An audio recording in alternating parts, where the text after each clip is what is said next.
নামাজের পরে সম্মিলিত মোনাজাত করা হচ্ছে বেদাত।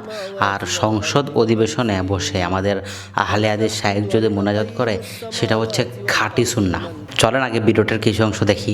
اللهم لك الحمد أنت نور السماوات والأرض ومن فيهن ولك الحمد أنت قيم السماوات والأرض ومن فيهن ولك الحمد أنت رب السماوات والأرض ومن فيهن اللهم صل على محمد وعلى آل محمد كما صليت على إبراهيم وعلى آل إبراهيم إنك حميد مجيد।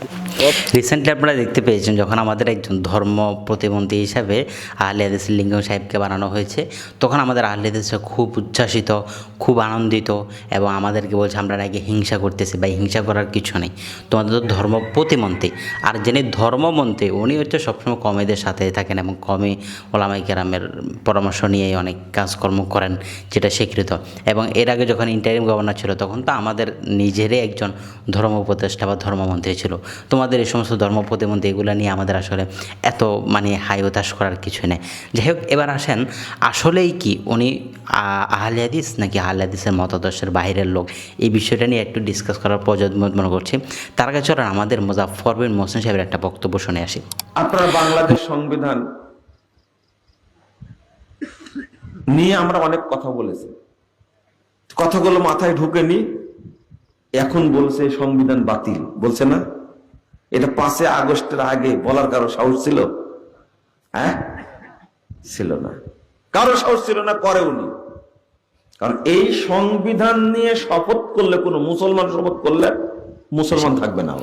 মুজাফফর বিন মোহসেন সাহেব পরিষ্কার ভাষায় বললেন যে এই গণতন্ত্র এবং এই সংবিধানকে যারা মানবে এরা কিনা মুসলমান না।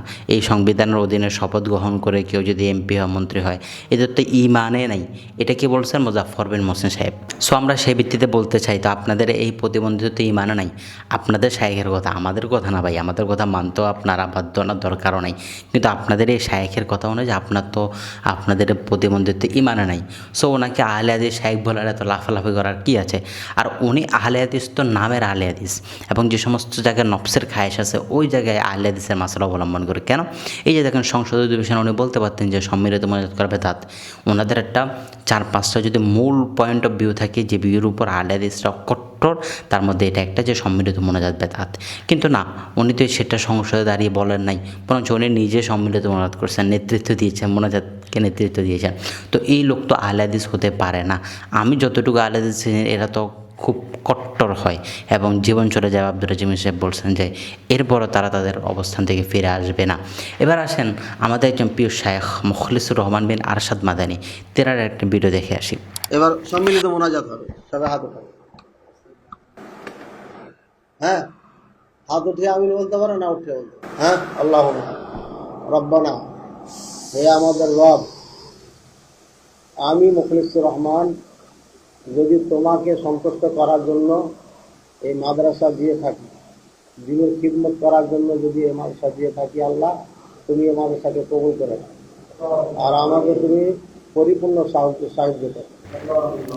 মুখলিসুর রহমান বিন আরশাদ মাদানীর ভিডিওটা দেখলেন, তিনি ছাত্রদেরকে নিয়ে সম্মিলিত মোনাজাত করতেছেন। অর্থাৎ যেই মোনাজাতকে আজীবন বেদাত বেদাত বেদাত বলে মুখের ফেনা তুলে বলছে, আজকে তীরে মোনাজাত করতেছেন।